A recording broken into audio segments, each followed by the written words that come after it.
நான் இன்னைக்கு வந்து வெஜிடபிள் பிரியாணி செய்ய போறேன். தேவையான பொருட்கள் கேரட் 2, பீன்ஸ் ஒரு 5, உருளைக்கிழங்கு 2ங்க. சோயா வந்து நல்லா சுடு தண்ணியில போட்டு நல்லா வாஷ் பண்ணி வச்சிருக்கேன். 3 வெங்காயம், தக்காளி 2 மீடியம் சைஸ், கொத்தமல்லி, புதினா, பச்சை மிளகா, லவங்கம், பட்டை, ஏலக்காய் வச்சிருக்கேன்.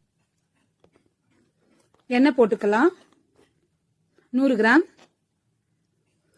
எண்ணெய் நல்லா சூடானதுக்கு அப்புறம் லவங்கம், பட்டை, ஏலக்காய் போட்டுக்கலாம். இந்த இலை பேர் வந்து ரம்பை இலை. நல்லா வாசனையாவும் இருக்கும், டேஸ்டாவும் இருக்குங்க. இதுவும் போட்டுக்கலாம்.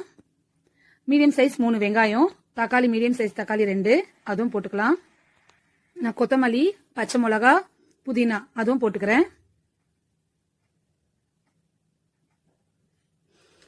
தனி மிளகாய் தூள் நான் 2 ஸ்பூன் போடுறேன். மஞ்சத்தூள் 1/2 ஸ்பூன்.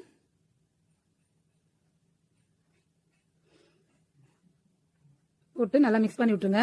இந்த டைம்ல போட்டாதான் நம்மளுக்கு வந்து பிரியாணி வந்து கலரா பார்க்க தெரியும். ஏன்னா நான் கலர் ஆட் பண்ண போறது இல்ல, அதனால முன்னாடியே போட்டா கலர் நல்லா தெரியுங்க, நல்லா டேஸ்டாவும் இருக்கும்.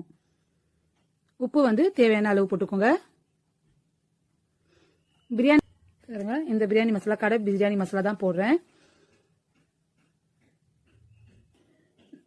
நல்லா வேகட்டும். அதுக்கப்புறம் இஞ்சி பூண்டு பேஸ்ட் நான் ஒரு 3 டேபிள் ஸ்பூன் போடுறேன். இந்த டைம்ல அந்த வெஜிடபிள் எல்லாம் போட்டுக்கலாம். கேரட், பீன்ஸ், உருளைக்கிழங்கு, அந்த சோயா கழுவி வச்சிருக்கேன் அதுவும் போட்டுக்கலாம்.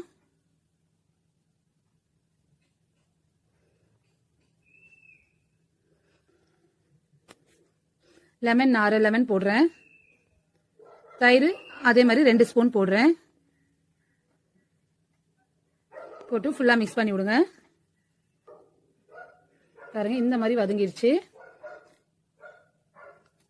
இந்த கிளாஸ்ல அரிசி ஃபுல்லா எடுத்து இதே மாதிரி 1/2 போடுறேங்க தண்ணி. கொதி வந்ததுக்கு அப்புறம் இந்த மாதிரி நம்ம அரிசி எடுத்து போட்டுக்கலாம்.